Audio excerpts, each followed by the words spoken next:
बात आज के चैनल के कार्यक्रम सीधी बात में मैं सुरेंद्र चतुर्वेदी आपका स्वागत करता हूं। दोस्तों, इस कार्यक्रम के अंदर हम इधर उधर की बात नहीं करते, बहुत सीधी बात करते हैं और वो सीधी बात इतनी आक्रामक होती है कि वो सीधे विषय पर आती है। आज का विषय हमारे समाज के सड़कों, गलियों और कूचों से जुड़ा हुआ है। सर्वोच्च न्यायालय ने कुत्तों को लेकर जो फैसला किया है उससे समाज दो भागों में विभाजित हो गया है। एक कुत्ता प्रेमी लोग हैं जो कुत्तों की सुरक्षा के हकदार हैं, पक्षधर हैं। दूसरा पक्ष वो है जो कुत्तों के साथ हुए सर्वोच्च न्यायालय के फैसले से खुश नहीं है। इस कार्यक्रम और इस मुद्दे पर सीधी बात करने के लिए हमारे स्टूडियो में मौजूद हैं वरिष्ठ पत्रकार ओम माथुर।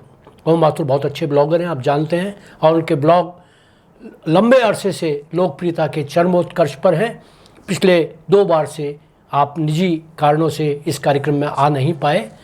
मैं आपका स्वागत करता हूं। आप आए ओम जी, और इस तरीके से दर्शकों को इंतजार ना कराएं और आइंदा ऐसा काम हो तो कम से कम कोई थोड़ा सा भी समय लेकर आप इस कार्यक्रम को जारी रखें। बिल्कुल सुरेंद्र जी, बिल्कुल, है ना।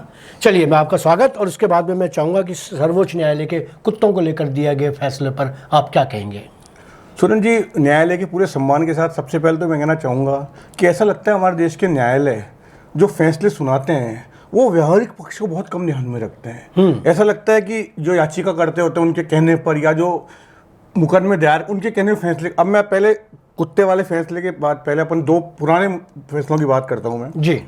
सुप्रीम कोर्ट ने कुछ समय फैसला दिया था अभी कि राजधानी में दिल्ली के अंदर 15 साल पुराने पेट्रोल के वाहन और 10 साल पुराने डीजल के वाहन हटा दिए जाए, स्क्रैप कर दिए गए। हाँ बिल्कुल। और इससे करीब 1 या सवा करोड़ वाहन खत्म हो रहे थे, 2 व्हीलर और कार मिलके। और उसकी स्थिति ये बनी थी कि पिछले 6 महीने के अंदर जितने ऐसे वाहन दिल्ली के थे वो नौने पौने दामों में बिकने लग गए और अन्य राज्यों में चले जाने लगे। आपने प्रदूषण सुधार, दिल्ली बहुत प्रदूषित शहर है और ये वाजिब फैसला था, करना चाहिए, लेकिन आप उसका दूसरा पक्ष नहीं देख रहे हैं। आज मेरी व्यक्तिगत कार है और मैं बहुत कम चलाता हूँ। मेरी कार 10 साल में, अगर पेट्रोल की कार 15 साल में 50,000 किलोमीटर चली है, और एक टैक्सी पेट्रोल की 50 में 3 लाख किलोमीटर चल गई। आपने उनको एक साथ रख दिया। बिल्कुल जाहिर इसका विरोध होना था और सुप्रीम कोर्ट ने इस पर रोक लगा दी फिलहाल। दूसरा फैसला राजस्थान हाईकोर्ट का था कुछ साल पहले का।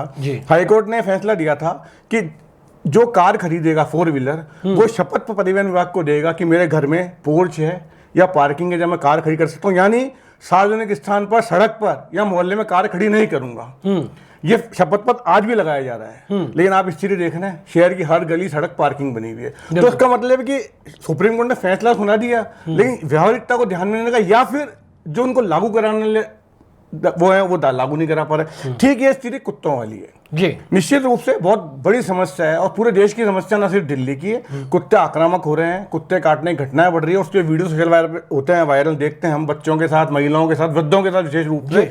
लेकिन इसका समाधान जो खोजा गया है मेरे हिसाब से ये पूरी तरह उचित नहीं है जी। आज हम सिर्फ दिल्ली की बात करते हैं। दिल्ली में सुरेंद्र जी आज के जो NCR है, दिल्ली, गुड़गांव, नोएडा और गाजियाबाद, वहाँ करीब आप देखिए 37 लाख कुत्ते हैं। माफी चाहूंगा, 37 लाख नहीं, वहाँ पे करीब 40 लाख कुत्ते हैं। और 40 लाख कुत्तों का मतलब होता है उनके लिए शेल्टर बनाने का आदेश दिया सुप्रीम कोर्ट ने। उन शेल्टर का मतलब है कम से कम शुरुआत में आपको 4 या 5,000 शेल्टर बनाने पड़ेंगे, जिसका खर्चा जो बताया जा रहा है आज की तारीख में 5,000 करोड़ रुपए बताया जा रहा है। फिर आप उनको रखोगे सबको, सबसे बड़ी बात आप उनको पकड़ोगे कैसे? इतने कुत्ते पकड़ना आसान काम थोड़ी है। फिर उनको पकड़ने की आपने गाइडलाइन दी है, फिर निर्दयता हुई कुत्तों के साथ। दूसरी बात, फिर कुत्तों को एक जगह पर रखोगे, उनका खाना, उनको संभालना, उनका केयर टेकर, चौकीदार, उसका खर्चा कौन देगा? और सबसे बड़ी बात सुरेंद्र जी, जिस देश के अंदर आज भी लाखों लोग फुटपाथ पे रहते हैं, कुत्तों से बदतर जिंदगी, लाखों लोग भूखे रहते हैं, और दिल्ली जैसे शहर में जहाँ आप शेल्टर बनाने की बात कर रहे हो, एक छोटे कमरे में 40-40, 50 लोग रहते हैं, जीवन गुजार रहे हैं, वहां आप ये व्यवस्था कैसे कर पाओगे कुत्तों के लिए? सुप्रीम कोर्ट ने इस पक्ष को नहीं देखा, इसीलिए इसका विरोध भी हुआ।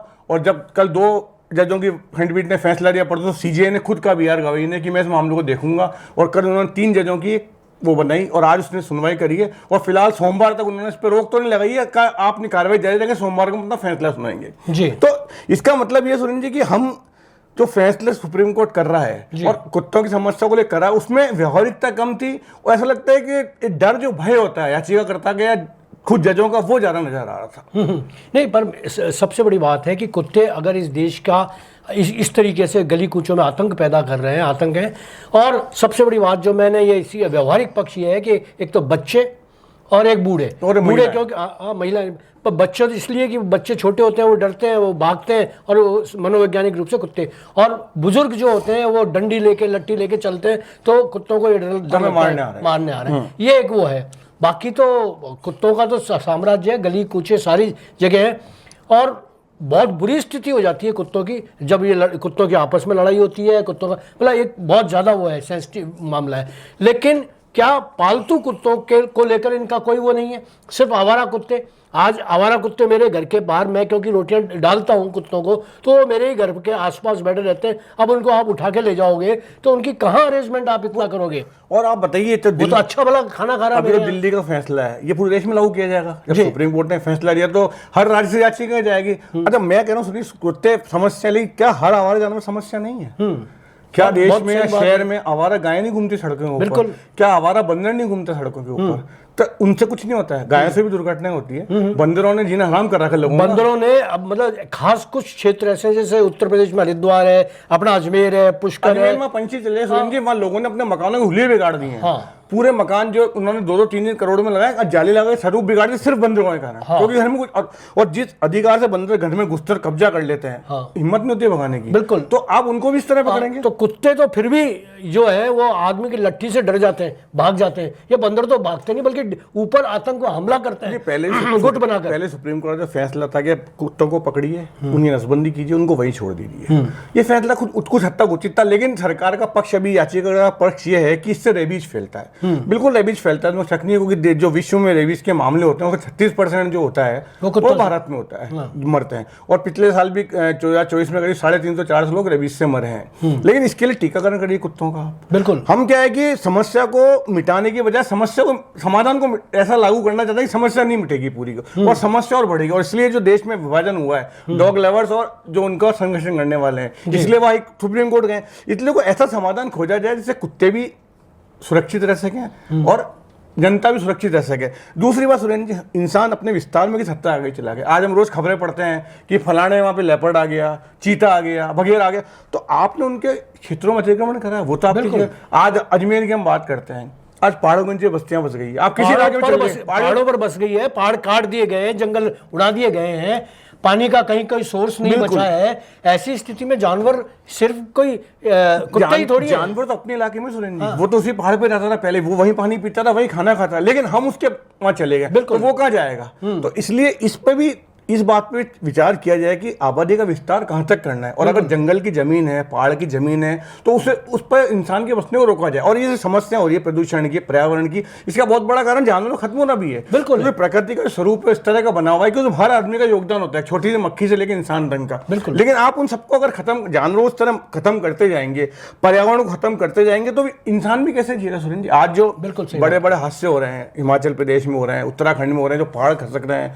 जो बादल फट रहे हैं, तो कारण क्या है? यही है, हमने पेड़ काट दिए, जंगल काट दिए, नदियों के किनारे हमने गांव बसा दिए, केवल किस लिए?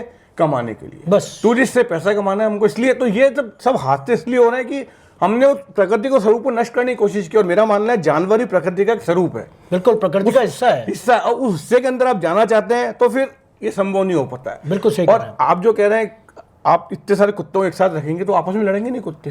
आप उनको, जब 4 कुत्ते सड़क पे भोजन के लिए लड़ते हैं, तो जब एक साथ 2-2, 1.5 लाख कुत्तों को आप बंद करेंगे पिंजरों में, जो बनाएंगे शेल्टर में, तो वो कुत्ते वहां भी लड़ेंगे। तो इससे तो माहौल और खराब होगा आपका। और आप उनको कहाँ बनाएंगे, और उनको कितने रोक पाएंगे कुत्तों को? और 4 लाख कुत्तों को रोकने के लिए कितने आदमी लगाएंगे? वो खिलाने के लिए, उसका खाना बनेगा, उनको पीना, उनकी दवाइयाँ, हॉस्पिटल, सारे के सारे आपने जो मेनका गांधी ने आंकड़ा तैयार किया सुरेंद्र जी, उनका ये कहना है कि शेल्टर बनाने में 6000 करोड़ रुपए। मेनका गांधी जो, हाँ बिल्कुल, संजय गांधी की मिसेज, जो सुरक्षा, जो इनके जानवरों के अधिकारों की लड़ती है, और बहुत उनकी आलोचना भी होती है इस बात के लिए। उनका आंकड़ा है कि 5000 करोड़ तो करे होंगे शेल्टर के बनाने, केवल दिल्ली के अंदर।